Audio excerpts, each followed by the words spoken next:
Alléluia. Gloire à Dieu. Il a dit qu'après cette prédication, alors que tout un chacun examine sa manière d'œuvrer pour Dieu. Vous savez que tout un royaume, chaque royaume a ses serviteurs. Le gouvernement a ses membres du gouvernement qui travaillent pour eux. Le diable aussi a ses membres, a ses enfants aussi qui travaillent pour eux. Alors ceux-là qui ne sont pas sérieux là, ce sont les gens, ceux-là qui ne se mettent pas au sérieux, ce sont les enfants du royaume des cieux. Ce sont ceux qui ne se mettent pas au sérieux. Sinon, si tu te mets au sérieux, ailleurs, le royaume va t'utiliser pour œuvrer. Le royaume ne veut pas quelqu'un qui se donne avec négligence. Jamais. Hier matin, je priais. Alors Dieu m'a dit, le diable, les sorciers, alors il ne peut pas vaincre mes enfants. Mais ce qui a fait que mes enfants sont toujours derrière, ça veut dire qu'ils sont suivis par une malédiction. Sinon, si tu médites, Nombre 23, le verset 9, il est dit, les féticheurs et les marabouts ne peut pas vaincre la descendance de Jacob. Pourtant, vous êtes la descendance de Jacob. C'est moi, Dieu, qui ai dit ainsi. Alors, si vous voyez que les sorciers sont en train de siéger dans les églises aujourd'hui, c'est que tu sais que j'ai dit dans le livre de Jérémie. Alors, ceux-là qui œuvrent pour moi avec négligence, alors que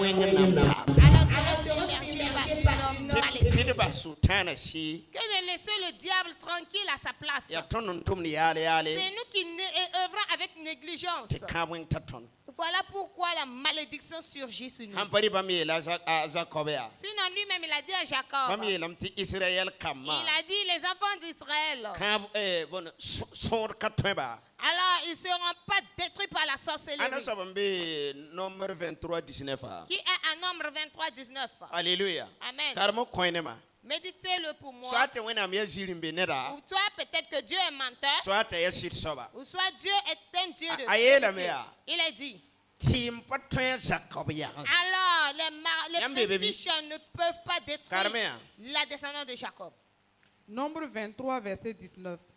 Dieu n'est point un homme pour mentir, ni un fils d'un homme pour se repentir.